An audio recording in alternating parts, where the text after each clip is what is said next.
Bienvenue dans ce nouveau webinaire de la cartographie des talents pédagogiques. Ici Julien Maurice, donc animateur de la communauté, et je vais vous présenter en quelques mots l'intervention que vous vous apprêtez à visionner. Il s'agit d'une présentation de Yann Hautevel, qui est donc directeur adjoint des études et maître de conférence à l'École nationale supérieure de géologie de Nancy. Yann nous propose ici en quelque sorte un mode d'emploi finalement pour la création d'une visite virtuelle immersive en 360 degrés. C'est d'ailleurs ici plus précisément une excursion géologique virtuelle et interactive. Yann va nous détailler dans un premier temps le cadre du projet avec notamment les objectifs visés ainsi que le public concerné. Puis il abordera dans le détail les aspects techniques relatif à la réalisation finalement de ce type de support. Sur ce point d'ailleurs, vous verrez que les solutions logicielles pour réaliser les visites immersives peuvent se prendre en main relativement aisément, et cela même pour un novice. Les appareils de captation sont également aujourd'hui tout à fait abordables pour des établissements d'enseignement. Dans le troisième temps de ce webinaire, Yann nous accompagnera enfin en live finalement dans un site géologique en nous partageant directement son écran pour nous montrer concrètement comment la visite a été scénarisée. J'ajouterai d'ailleurs que les visites immersives en 360 degrés sont une excellente alternative pour ceux qui ne souhaitent pas encore se lancer dans des projets plus coûteux nécessitant notamment la réalisation de supports en réalité virtuelle ou augmentée. De plus, vous le verrez, les scénarios pédagogiques d'une visite immersive en 360 degrés n'ont pour ainsi dire de limite que votre imagination. Avant de vous laisser en compagnie de Yann, je précise que vous pouvez maintenant rejoindre le serveur Discord de la communauté qui nous permet d'échanger, de répondre aux questions post-webinaire. Le lien d'invitation est dans la description. Allez, sans plus attendre, je vous laisse tout de suite en compagnie de Yann Hautevel pour ce mode d'emploi en quelque sorte d'une visite immersive en 360 degrés. Voilà un petit peu pour cette introduction. Maintenant, j'ai plus qu'à laisser la parole à Yann. Yann, tu peux a priori partager ton écran et puis du coup, excellent webinaire à tous. Très bien, merci beaucoup tout d'abord pour cette invitation. Ça me fait également très plaisir d'être ici et de vous présenter donc ce qui a été fait en termes de visite immersive à l'ENSG et qui concerne les enseignements de terrain. En plus, on a des petits bruits d'oiseaux et tout, on est immergé dans un... Effectivement, les oiseaux qui sont à l'extérieur de l'ENSG, j'espère qu'ils ne vont pas trop perturber la présentation. Donc, tout d'abord, quelques petits mots pour me présenter. Donc, moi, c'est Yann Hautevel. Je suis maître de conférence à l'École nationale supérieure de géologie, donc l'ENSG, où j'enseigne notamment la géologie sédimentaire. Et je passe également à peu près un mois par an à enseigner directement sur le terrain, dans la nature, donc avec les étudiants. Et je suis également directeur des études adjoints. Et à ce titre, je coordonne les différentes écoles de terrain, les différents enseignements de terrain que l'on réalise à l'ENSG et qui sont, j'en reparlerai un peu plus tard, mais très importants dans la formation. Et puis, je suis également le correspondant pédagogie et numérique à l'ENSG. Et donc, c'est un peu avec toutes ces différentes casquettes que je me suis lancé un peu dans les visites immersives, dont celle que je vais vous présenter dans quelques minutes. Alors, quelques mots très rapides sur l'École nationale supérieure de géologie. Ce n'est pas vraiment pour faire la pub de l'ENSG, mais c'est important pour replacer dans son contexte la visite immersive que je vais vous présenter. Donc, l'École nationale supérieure de géologie, c'est une école d'ingénieurs qui est localisée aux alentours de Nancy et qui est intégrée, qui fait partie intégrante de l'Université de Lorraine. Et, elle fait notamment partie de ce qu'on appelle les collégiums, donc des regroupements de composantes d'enseignement à l'université, qui est le collégium Lorraine INP, qui regroupe 11 écoles d'ingénieurs Ça va de l'école des mines de Nancy, Télécom Nancy, des écoles d'ingénieurs sur le bois, l'agronomie, etc. Il y a des domaines qui sont très variés. Et depuis une dizaine d'années maintenant, je pense qu'on est également école affiliée à l'IMT. Donc, toujours pour poursuivre rapidement sur le NSG, on forme des ingénieurs géologues et comme les écoles d'ingénieurs, on a une formation en 3 ans, donc, et on recrute essentiellement après 2 années de classe préparatoire. Donc, c'est vraiment très classique pour les écoles d'ingénieurs. Et pour vous donner un ordre de grandeur de la taille de l'ENSG, on est plutôt une petite école. On diplôme une centaine d'élèves par an. Ça, c'est pour le cursus ingénieur, qui est notre principal cursus, mais on pilote également quelques parcours de Master 2. Les élèves sont formés donc à l'ingénierie et à la géologie, ce qui leur ouvre pas mal d'opportunités professionnelles plus tard. Ils peuvent travailler dans le domaine de l'énergie, c'est-à-dire les hydrocarbures, le nucléaire, l'hydrogène, la géothermie. On va également avoir des étudiants qui vont se placer sur tout ce qui est mine, exploitation de carrières, avec la valorisation des minerais, par exemple, l'exploration minière.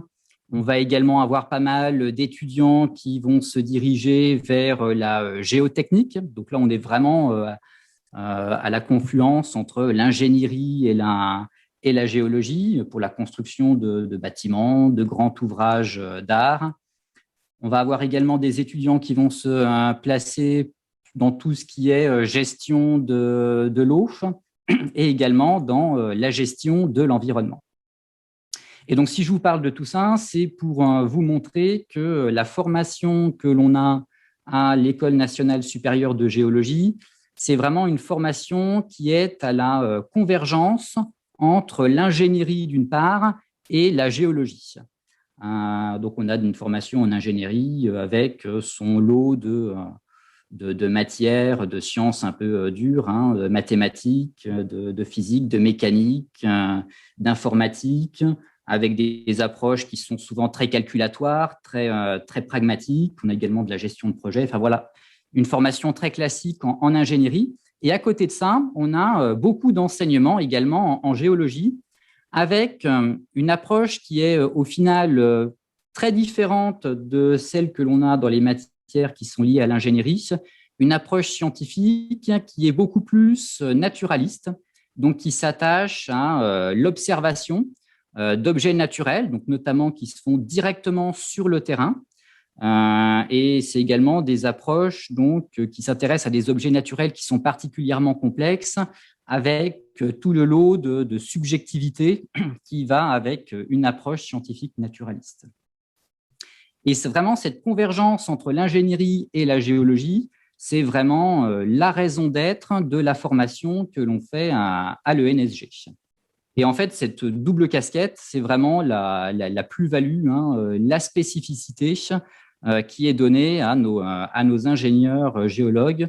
On a même parfois des ingénieurs qui sortent de chez nous, qui sont recrutés en géologie, mais qui sont recrutés justement parce qu'ils ont cette double casquette et cette fibre naturaliste qui les caractérise.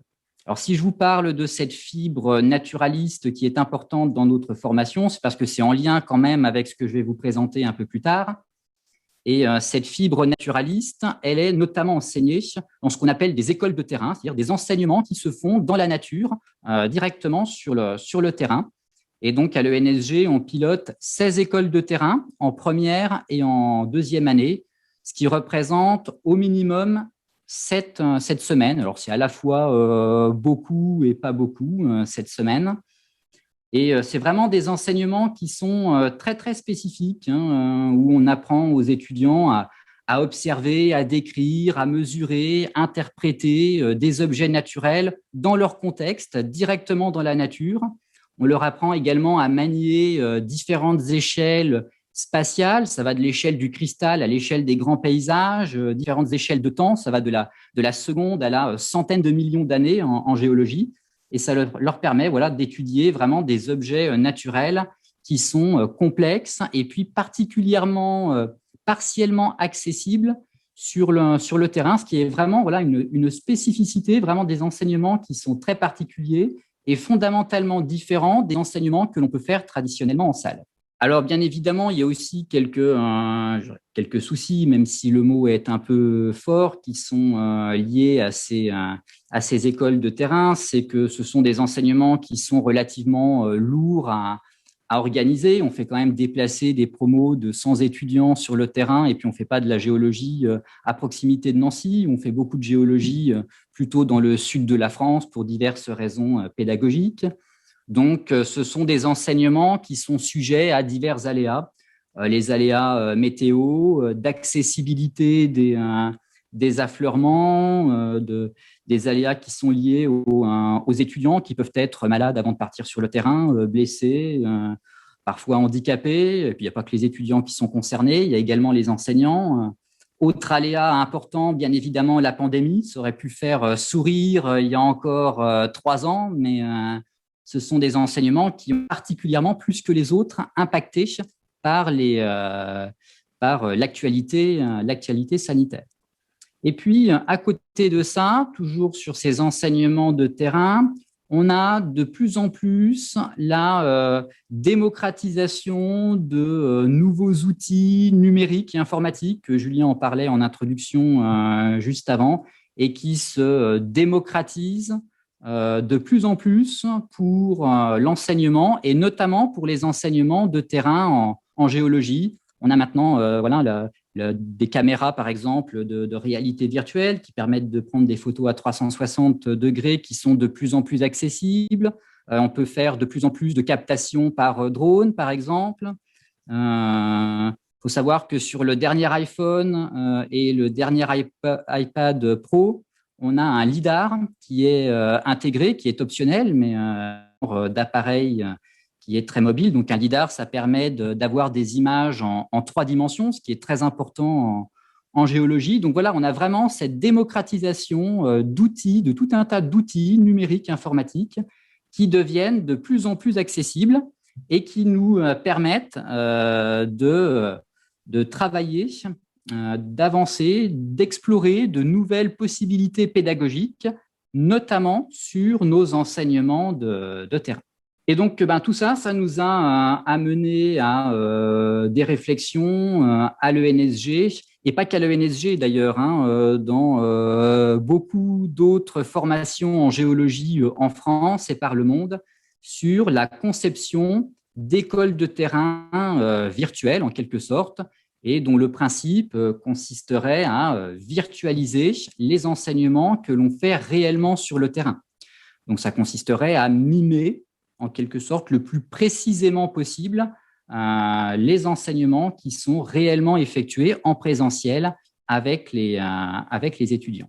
Alors, bien évidemment, parce qu'il y a aussi pas mal de débats dans la communauté des géologues, ça a plein d'avantages, le fait de virtualiser ces écoles de terrain. Je reviendrai sur les avantages que l'on voit juste après, mais l'objectif n'est absolument pas pour nous de remplacer les vrais enseignements sur le terrain par des terrains virtuels. Ce n'est pas du tout là l'objectif. On y perdrait beaucoup en termes de pédagogie à remplacer totalement les enseignements de terrain par du terrain virtuel. C'est vraiment ce terrain virtuel, ça a vraiment un sens quand ça vient en complémentarité des enseignements qui sont réellement effectués sur le terrain. Je dis ça parce qu'il y a pas mal de débats dans la communauté des géologues, dans les différentes formations en géologie, des débats qui portent sur est-ce qu'il faut virtualiser ou non les enseignements de terrain. Il y en a qui sont pour et j'en fais clairement partie. Et puis, il y en a qui sont opposés justement parce qu'ils ont peur qu'on virtualise complètement ces enseignements sur le terrain. Alors, quelques intérêts que je vois à la virtualisation de ces enseignements sur le terrain, c'est que ça permet de pallier au mieux aux handicaps, problèmes de santé ponctuels ou moins ponctuels de certains élèves à suivre toute ou une partie des écoles de terrain. Voilà. sur une promo de 100 étudiants, eh bien, statistiquement parlant, on a toujours un petit nombre d'étudiants qui ne sont pas en mesure de suivre ces enseignements directement sur le terrain. Donc, on leur donne des exercices de substitution, mais c'est très loin d'égaler le vrai terrain. Donc, le fait de virtualiser les écoles de terrain, ça serait une sorte d'intermédiaire, de bon compromis pédagogique. Je vous ai dit tout à l'heure qu'on avait 16 écoles de terrain à l'ENSG, mais en fait, les étudiants ne suivent pas les 16 parce qu'on a des écoles de terrain qui tournent en parallèle et puis on a des écoles de terrain de spécialité. Donc, ça permettrait également aux étudiants de suivre les écoles de terrain à distance qu'ils ne suivent pas réellement sur le terrain. Et puis, ça permet également d'utiliser ces écoles de terrain virtuelles comme véritable support pédagogique, un peu comme un poly, un support pédagogique, soit pour préparer l'école de terrain ou soit pour faire un retour après aux étudiants. Une fois qu'on est revenu à Nancy, on n'a plus accès aux affleurements. Donc, le fait de virtualiser les enseignements de terrain permet, pédagogiquement parlant, de leur faire un retour qui soit plus efficace. Et ça, c'est vraiment très important parce qu'une fois qu'on est retourné à l'ENSG, vraiment, on est plus sur le terrain et on n'a plus les informations sous les yeux.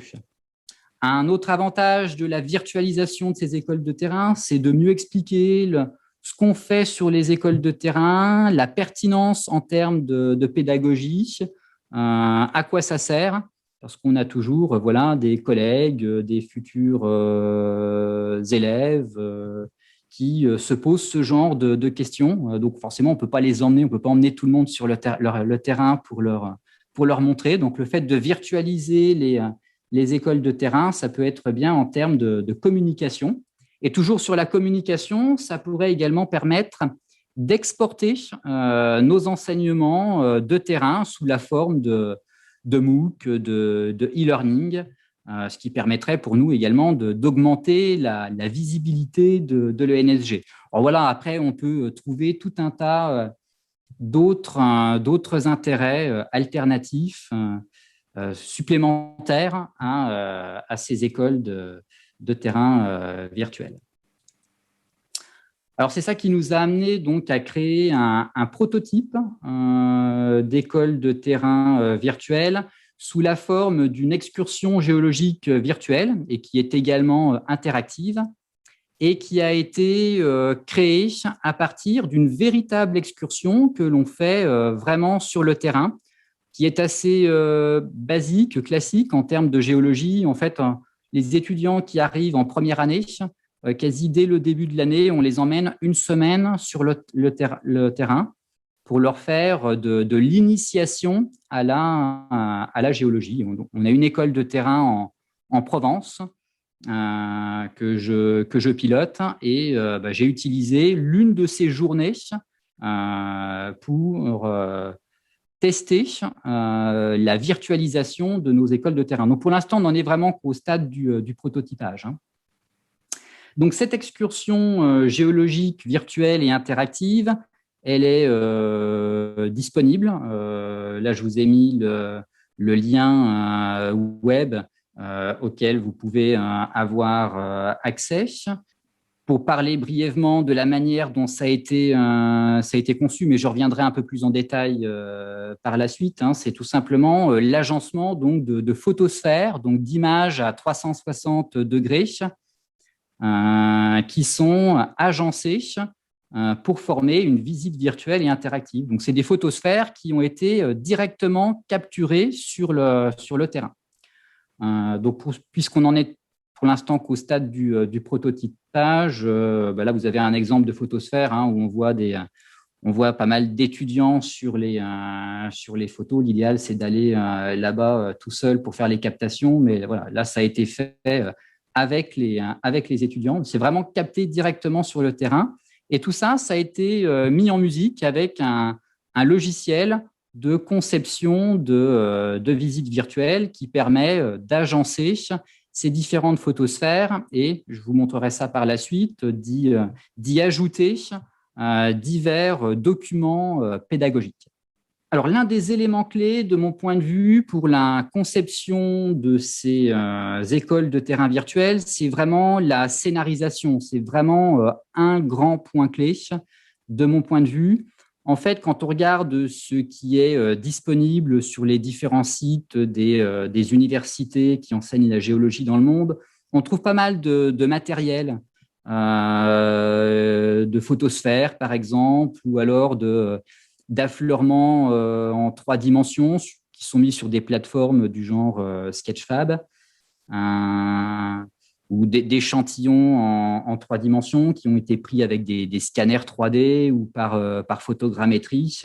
Mais ce qui manque bien souvent, c'est vraiment cette scénarisation qui permet d'agencer tout ce matériel pédagogique pour en faire un tout qui soit pédagogiquement cohérent, avec un début, un milieu, une fin, des objectifs et une conclusion. Donc vraiment, la scénarisation, c'est vraiment un point très important et qui est justement rendu possible par ces logiciels de conception de visites virtuelles.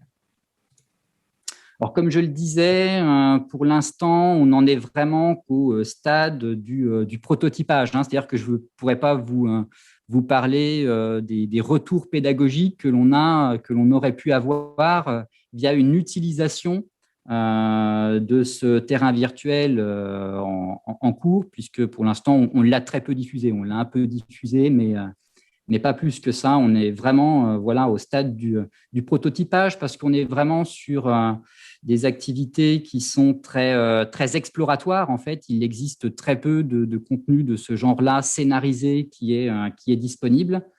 Et ce n'est pas encore très clair dans nos esprits ce qu'on peut faire exactement avec ce genre de matériel-là. Donc vraiment, c'était un prototype pour voir ce qu'on pouvait faire, ce qu'on pouvait ne pas faire, comment on pouvait l'utiliser, comment on pouvait agencer ça, pour ensuite créer nos véritables enseignements de terrain virtualisés.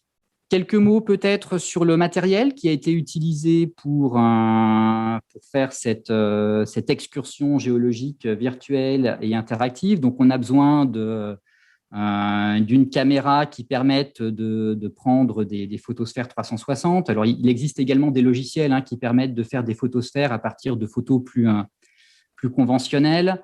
Donc, moi, j'ai choisi, il en existe plusieurs maintenant sur le marché qui sont plus ou moins perfectionnés. J'ai choisi la caméra Vuse XR qui est sortie il y a quelques années, il doit y avoir 2 ans, quelque chose comme ça, et qui permet à la fois de prendre, là c'est la position qu'on a complètement sur la gauche, qui permet de prendre donc des vues à 360 degrés et qui permet, quand les 2 objectifs sont déployés, de prendre des vues à 180 degrés, mais avec la stéréoscopie, donc qui permettent d'avoir une vue en relief. Donc voilà, alors je vous ai mis également une liste d'autres caméras qui existent et qui sont disponibles sur le marché. Je crois qu'à l'IMT, vous utilisez l'Insta360, ce qui me semble. Il y en a plein d'autres qui sont disponibles à des prix très variables. Ça devient de plus en plus abordable. Mais bon, je pense que ça marche pas mal avec la Vuse XR, qui est quand même un modèle, pas vraiment d'entrée de gamme, mais presque d'entrée de gamme. Alors, les modèles en fait les plus perfectionnés de caméra 360 intègrent le système HDR qui permet, je pense, alors j'ai jamais testé ça parce que c'est beaucoup plus, c'est tout de suite plus onéreux, mais qui à mon avis permettent d'améliorer significativement la qualité des images. Donc, à côté de ça, il nous faut également un logiciel de conception de visites virtuelles. Alors là, c'est comme les caméras à réalité virtuelle qui prennent des photosphères. Il en existe plusieurs sur le marché qui sont quasi toutes payantes. Celles qui sont gratuites, j'ai testé, mais bon, c'est pas très perfectionné, pas assez perfectionné. C'est assez simpliste pour faire ce que l'on veut faire. Alors, j'en ai testé quelques-unes dans leur version gratuite. Et moi, je me suis plutôt tourné sur un logiciel qui s'appelle 3D Vista Virtual Tour Pro, qui est l'un des logiciels leaders dans la conception de visites virtuelles Et j'étais bien intéressé par ce logiciel-là parce qu'il permet, il a une sorte de fonctionnalité pédagogie, je ne sais plus exactement comment est-ce qu'ils appellent ça, qui permet d'intégrer des quiz, par exemple. Donc, c'est pour ça que je me suis tourné vers ce logiciel-là, qui est donc payant, mais qui est vraiment perfectionné. On peut faire vraiment pas mal de choses avec qui sont bien sympas et qui est assez facile à prendre en main.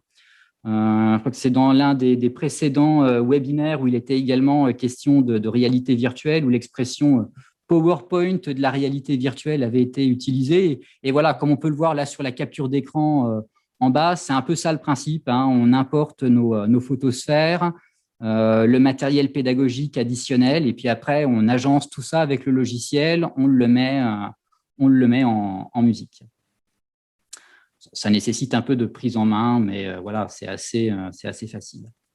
Alors après, je voulais vous présenter donc cette excursion virtuelle, mais que vous pouvez également y avoir accès via l'adresse web. Alors, je vais arrêter le partage de mon PowerPoint et puis on va passer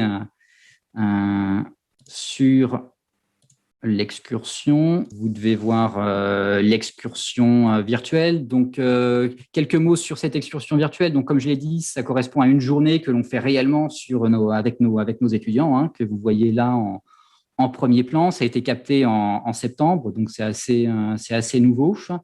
Et c'est une excursion qui a pour thématique le volcanisme permien dans le massif de l'Estérel.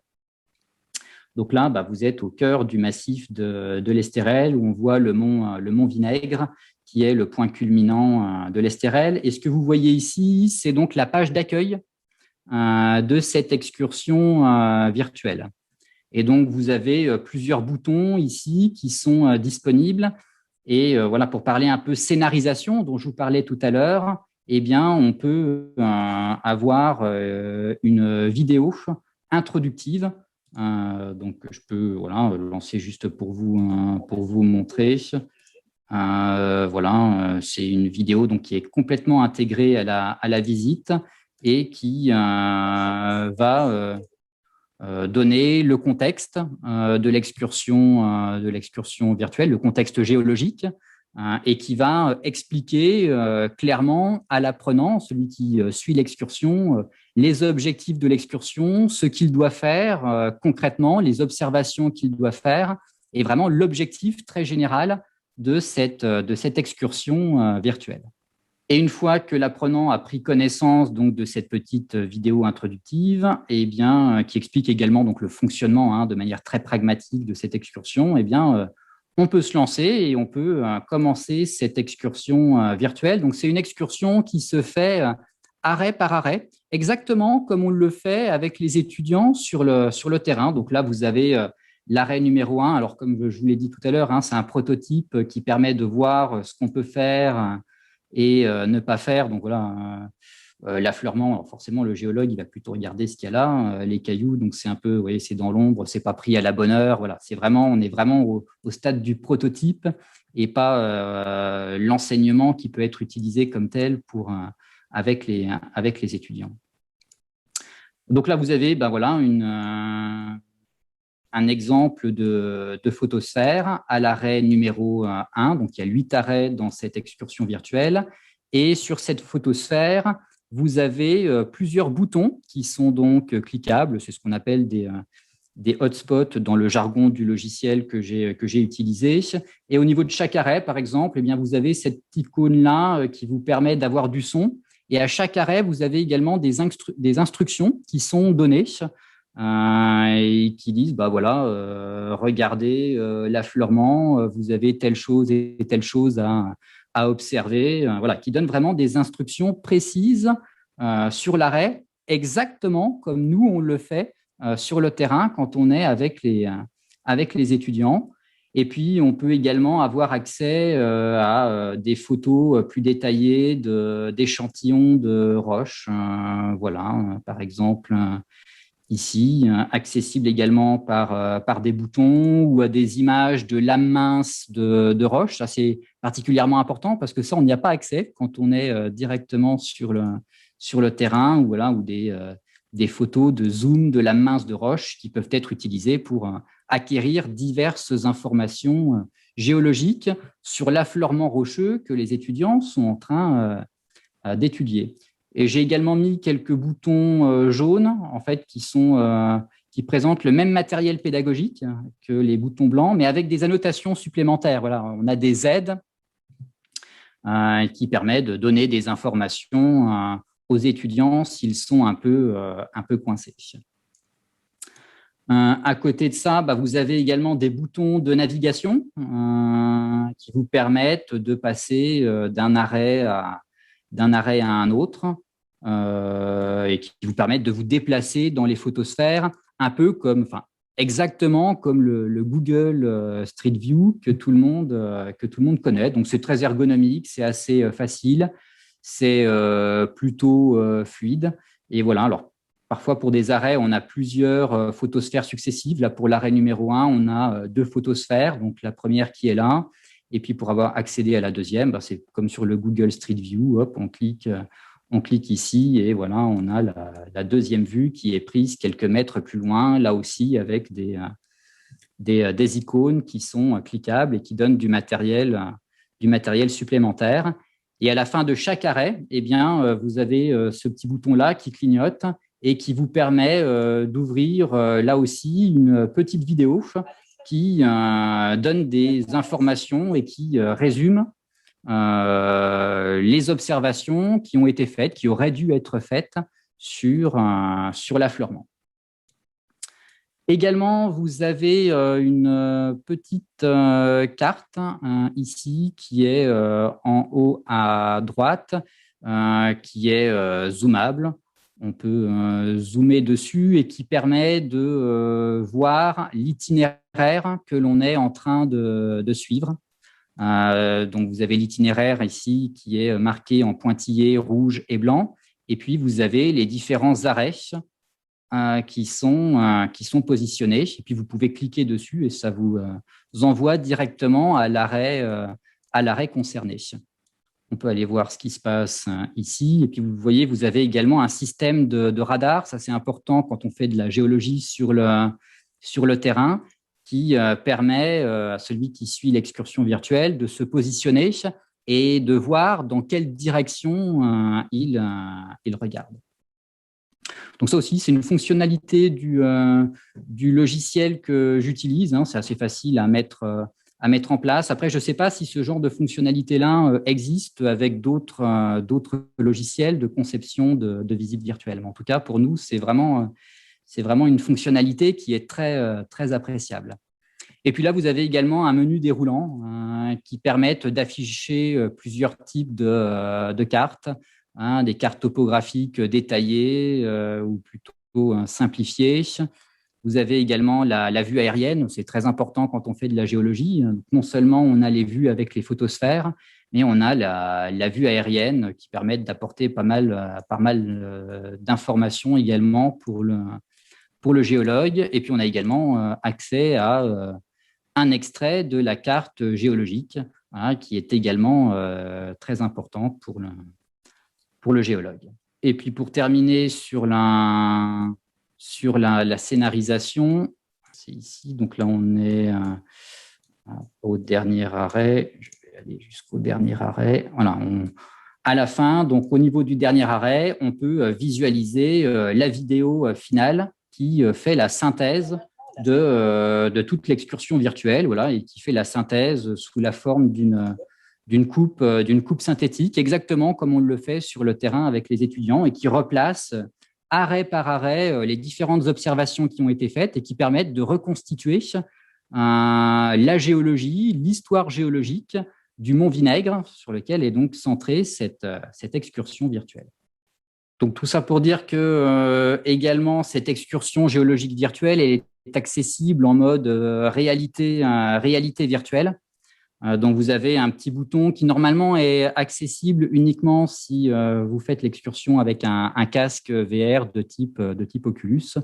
vous rentrez l'adresse web dans le navigateur du casque et puis vous vous retrouvez en immersion totale, en plein cœur du massif de l'Estérel, et vous pouvez suivre donc l'excursion en immersion totale. Ça, c'est assez facile à faire. Donc, voilà un peu pour cette excursion géologique virtuelle. Donc, pour l'instant, nous, on n'a fait que cette excursion-là. Hein. C'était vraiment, comme je l'ai dit plusieurs fois, pour tester, voir ce qui était possible de faire. Donc, sur le thème du volcanisme. Mais bon, moi, je suis assez convaincu par l'utilité pédagogique de ce genre de création. Donc, on est en train de créer un ensemble d'autres excursions géologiques virtuelles sur d'autres thématiques géologiques, sédimentaires, le métamorphisme, la géologie appliquée, qui seront également captées en Provence, histoire de faire un tout avec l'excursion dont on a déjà fait l'ébauche, voilà, pour faire un tout qui soit cohérent et qui permettrait aux étudiants d'apprendre les bases de la géologie, hein, parce que là, on est vraiment sur de la géologie vraiment très, très simple. Et juste un petit mot pour la suite, on est également en train de commencer à développer un autre prototype, mais qui n'est pas axé sur des excursions géologiques, qui est plutôt axé sur un mode cartographie géologique. En fait, l'une de nos principales écoles de terrain à l'ENSG, c'est faire de la cartographie, apprendre aux étudiants à faire de la cartographie géologique. Vous voyez, les étudiants vont directement sur le terrain, ils ont un secteur d'une vingtaine de kilomètres carrés à carter. Et donc, ils prennent des mesures, ils font des observations, ils font une carte d'affleurement directement sur le terrain, et tout ça pour créer ensuite une véritable carte géologique. Et là, on est en train d'essayer de faire un prototype pour partir d'une carte géologique numérique que les étudiants pourraient également télécharger, y insérer des photosphères sous la forme de hotspots qui seraient cliquables et qui permettraient de faire diverses informations et qui permettraient aux étudiants de concevoir une ébauche de carte géologique, puis la carte géologique, un peu comme ils le font sur le terrain. Ça ne remplacera jamais le terrain, mais ça permet de s'en rapprocher. Donc voilà, donc peut-être que je vous présenterai ça, un autre webinaire de la carto, mais bon, pour l'instant, on en est vraiment qu'au tout premier stade de la conception. Super Yann, parfait. Est-ce que tu as terminé pour ta présentation? On peut passer... Oui, moi c'est terminé, oui. Super, on va pouvoir passer en affichage. Alors, arrêtez le partage. Clic. Merci en tout cas Yann, c'était vraiment très pédagogique d'ailleurs. Juste quelques remarques par rapport, je voyais des messages dans le chat notamment. Moi, ce que je trouvais super intéressant, il y a Malvina qui posait la question au niveau d'ailleurs de la scénarisation pédagogique, c'est que finalement, ta scénarisation, tu l'as complètement calquée sur ce que tu fais en live avec tes étudiants. Et ce qui est super intéressant, alors évidemment, on perd un petit peu, hein, je ne veux pas non plus être techno-utopiste ultime, mais ce qui est super intéressant, c'est qu'on peut ajouter des choses qu'on n'a pas en réel, quoi, finalement. Donc ça, je trouve ça vraiment, ça apparaît clairement, je trouve, dans ce que tu as fait. Et donc voilà, en gros, hein, alors si d'ailleurs maintenant je vais pouvoir laisser la parole un petit peu aux questions éventuelles des participants. Alors n'hésitez pas à lever la main si vous voulez ou activer votre micro tout simplement. En tout cas, merci Yann. Merci. Alors le temps, peut-être qu'il y a le temps que les personnes peut-être activent leur micro, etc. Sachez que par rapport au logiciel, effectivement, nous à IMT Atlantique, on utilise VondaVR beaucoup sur des choses assez simples. On va utiliser Sphere, qui est un autre logiciel qui est plus avancé pour faire plus d'interactivité. Par contre, par rapport à ta question de la carte, moi, je n'ai pas trouvé aujourd'hui de solution simple pour l'intégrer comme le fait le logiciel que tu utilises. Donc, je pense que c'est effectivement un choix super intéressant par rapport à tes besoins. Ouais. Alors, je vois que Véronique a activé son micro. Est-ce que Véronique, tu avais… Bonjour. Je trouve ça super intéressant. En tout cas, dans cette approche complémentaire entre aller sur le terrain et développer en salle, ça peut éventuellement permettre aux étudiants de retravailler certaines choses qu'ils n'ont pas forcément vues sur le terrain. Donc ça, c'est un point extrêmement positif. Moi, j'ai une petite question concernant en fait les ajouts de cartes dans votre visualisation, parce que c'est propriété quand même du BRGM. Est-ce que vous avez considéré des conventions avec eux? Comment ça se passe? Est-ce que là, en fait, vous captez, vous capturez une partie de carte et puis vous le mettez comme ça, mais bon, voilà, vous êtes sujet quand même à, normalement, droit Oui. d'auteur Oui. vis-à-vis du BRGM. Enfin, comment c'est négocié Ouais, alors là, c'est vraiment un petit extrait de carte, donc normalement, ça ne pose pas de problème en termes de droit d'auteur, mais c'est clair que quand on va quitter le mode de prototypage, inévitablement, on sera obligé de demander l'autorisation du BRGM. Après, le BRGM est un collaborateur de l'ENSG, donc ça ne devrait pas poser de problème. Mais effectivement, c'est un point qui est effectivement important. On crée beaucoup de matériel par nous-mêmes, mais bon, inévitablement, on va être obligé d'utiliser du matériel dont on va devoir demander des autorisations pour les utiliser. L'autre possibilité, c'est de recréer nous-mêmes les cartes géologiques. Ça aussi, on peut faire. On a d'autres possibilités, ou même pour les cartes IGN, rien ne nous empêche de créer nos propres cartes, ce qui peut être pas mal d'un certain point de vue pédagogique, parce que comme ça évite de les associer à une région particulière, et ça peut permettre d'ouvrir plus de possibilités pédagogiques. Notamment, ça peut empêcher, par exemple, les étudiants d'aller sur Internet, de voir la géologie de telle région. Si on recrée nos propres cartes, ça peut permettre de ne pas avoir ce genre de problème-là.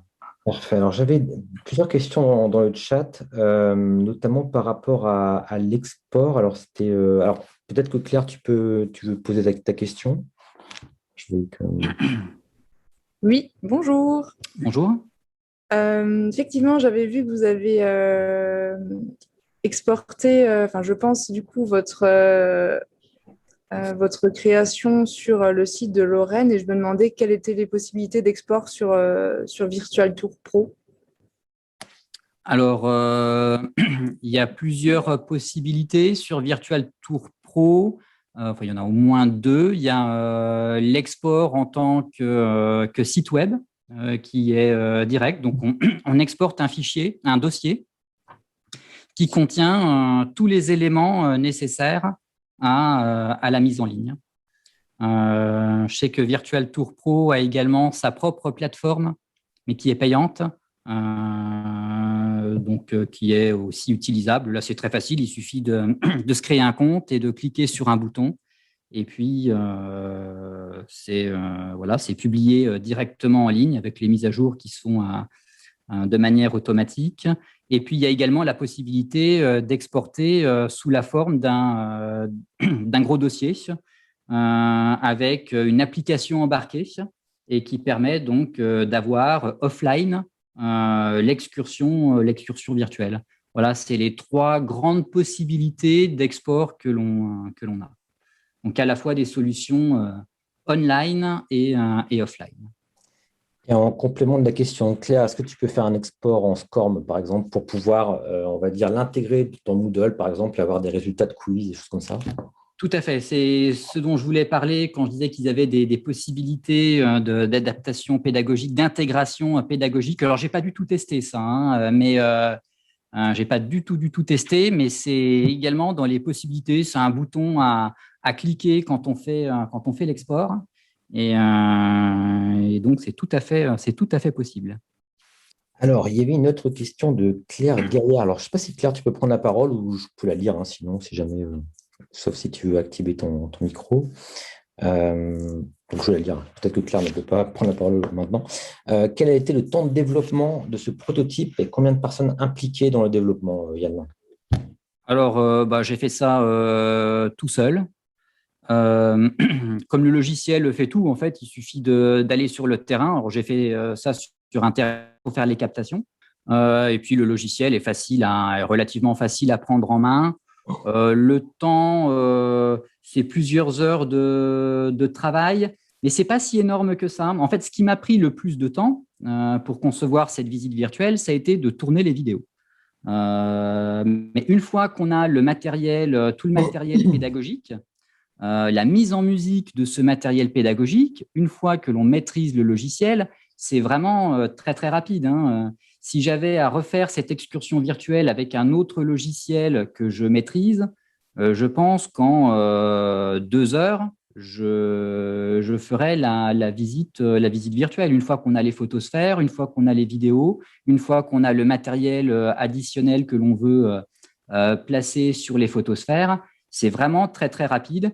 C'est un peu comme on disait tout à l'heure, une sorte de logiciel à la PowerPoint. Faire un diaporama, une fois qu'on a tout le matériel que l'on veut montrer dans le diaporama, c'est très facile et très rapide à faire.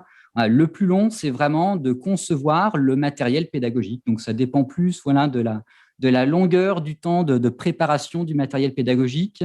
Et vraiment, la visite virtuelle en tant que telle, c'est vraiment très, très rapide et relativement simple à faire. Moi, j'y connais rien du tout en informatique. Je suis géologue. Je fais pas du tout de programmation et tout ce que je vous ai présenté là, je l'ai fait tout seul, sans faire du tout de programmation uniquement avec le logiciel. Donc, c'est vraiment facile et pas très chronophage. Moins chronophage que l'on le pense. D'accord. Bon, c'est vrai qu'après, Yann, je pense que tu as un côté aussi un petit peu geek, un peu. Oui, pour un enseignant peut-être qui a moins d'appétence, à mon avis, 2 heures, ce sera plutôt 2 jours. Mais effectivement, peut-être pour toi qui as beaucoup l'habitude. Oui, une fois qu'on maîtrise le logiciel, vraiment après, ça va très vite. Faut maîtriser le logiciel. Disons qu'après, comme tu dis, le temps, je dirais, c'est la captation qui prend plus de temps, d'aller sur le terrain, de faire Exactement, tout à fait. Exactement. Puis c'est sujet à plein d'aléas sur le terrain. Comme on l'a vu au premier arrêt, l'affleurement est dans l'ombre, donc il faut y aller aux bonnes heures avec la météo qui convient. C'est la captation et la création du matériel pédagogique qui est de loin le plus long à faire. Non, mais en même temps, ça démystifie. Il y avait Malvina, je ne sais pas si tu voulais poser une question en complément. Alors, on y répondait un petit peu par rapport au scénario pédagogique. Je ne sais pas si tu voulais prendre la parole ou pas forcément, si tu avais toutes tes réponses. Oui, je peux prendre la parole. Merci, Julien. Bonjour à tous. Bonjour, Yann. Je suis arrivée un peu en cours de route. Je vous posais la question de comment vous intégriez en fait ces visites virtuelles dans votre scénario pédagogique. C'est-à-dire, est-ce que vous proposez ces visites en complément de cours? Est-ce que vous les reprenez en classe ou est-ce que c'est juste à disposition des élèves en e-learning une fois que le cours est passé? Alors, au jour d'aujourd'hui, pour l'instant, on en est vraiment au stade du prototypage. Donc, c'était vraiment créer une excursion géologique virtuelle pour voir ce qui était possible de faire, ce qu'on ne pouvait pas faire, comment on pouvait l'utiliser. Mais au jour d'aujourd'hui, je ne peux faire aucun retour sur l'utilisation que l'on a de cette visite virtuelle parce qu'on ne l'a pas utilisée. Mais l'objectif, c'est vraiment de l'utiliser en complément. Là, par exemple, c'est une visite virtuelle qui est sur une école de terrain en Provence que l'on fait avec les premières années. On a des promos de 100 étudiants et on a donc 3 écoles de terrain qui sont en parallèle. Donc, on a Provence, Bretagne et Ardèche. Donc, les étudiants, soit ils font Provence et puis pas Ardèche et pas Bretagne. Et donc, ça permettrait aux étudiants qui vont en Ardèche ou en Bretagne de se tenir au courant de ce qui se fait en Provence. Et puis parfois, on a également des étudiants qui ne peuvent pas aller sur le terrain pour diverses raisons, parce qu'ils ont subi une opération chirurgicale une semaine avant, parce qu'ils sont malades pour X ou Y raison. Et donc là, on peut utiliser ce matériel-là justement pour pallier à ce genre de difficultés. D'ailleurs, la seule utilisation pédagogique que j'ai eue de cette excursion virtuelle, ça a été justement pour ça, pour un étudiant qui n'a pas pu aller sur le terrain en septembre parce que du fait il venait de Russie, donc du fait des conditions sanitaires, il n'a pas pu arriver en France à temps, parce que c'est du terrain qu'on fait début septembre. Et donc, pour lui faire quelque chose en substitution, j'ai utilisé notamment cette visite virtuelle. Donc voilà, c'est vraiment de l'utilisation en complément, en surplus, pour faire des retours aux étudiants et qui n'a pas du tout destination à se substituer aux écoles de terrain parce que, même si vous regardez la visite virtuelle, l'excursion virtuelle avec un casque de réalité virtuelle, on n'a pas du tout la résolution, le piqué que l'on a quand on fait des observations à l'œil nu. Ça change quand même pas mal de choses. Donc voilà, c'est vraiment en complément et absolument pas en substitution. Merci Yann. Il y avait Pascaline qui avait une question. Pascaline Prêt. Oui, bonjour. Je me posais une question par rapport à la manière dont est guidé l'utilisateur dans sa visite. Là, il semble en fait que la visite soit linéaire, Oui. mais est-ce que l'utilisateur peut avoir la possibilité de choisir un moment entre différents chemins possibles? Et à ce moment-là, comment ça se gère? Alors, dans la visite que j'ai fait, non, pas du tout, parce que c'est vraiment calqué sur une excursion. Voilà, il y a un chemin, donc arrêt par arrêt 1, arrêt 2, et c'est vraiment effectivement très linéaire. Mais après, on peut, je pense que c'est possible, notamment par le biais de la carte qui est intégrée en haut à droite. Eh bien, on pourrait se balader sur divers chemins. Et ça, c'est une idée d'ailleurs que j'ai pour ce que j'ai présenté tout à la fin là pour du terrain virtuel en mode cartographie, parce que là, pour le coup, c'est pas du tout linéaire. Et ça correspond bien à ce que font les étudiants sur le terrain, c'est-à-dire qu'ils sont largués en plein milieu de leur secteur et ils doivent choisir, ça fait partie du job, de ce qu'ils doivent faire, ils doivent choisir l'itinéraire le plus pertinent pour avoir le maximum d'informations géologiques possibles pour pouvoir construire leur carte. Et ça, c'est quelque chose auquel on va travailler sur les prochaines écoles de terrain virtuelles. Mais je ne vois pas de difficulté particulière à le faire, notamment si on part d'une carte. Si le matériel de départ, c'est une carte, normalement, ça devrait être faisable. Et c'est pour ça qu'on fait des prototypes, parce que comme on est dans quelque chose qui est très exploratoire, il faut le faire pour se rendre compte de ce qui est faisable, facilement faisable, difficilement faisable et pas faisable du tout. Mais ça, je pense que c'est quelque chose auquel on pense et qui devrait être faisable. Super, merci. C'est vrai que c'est un peu, il y a des escape games un peu qui se font d'ailleurs comme ça, Yann, donc ça se fait effectivement.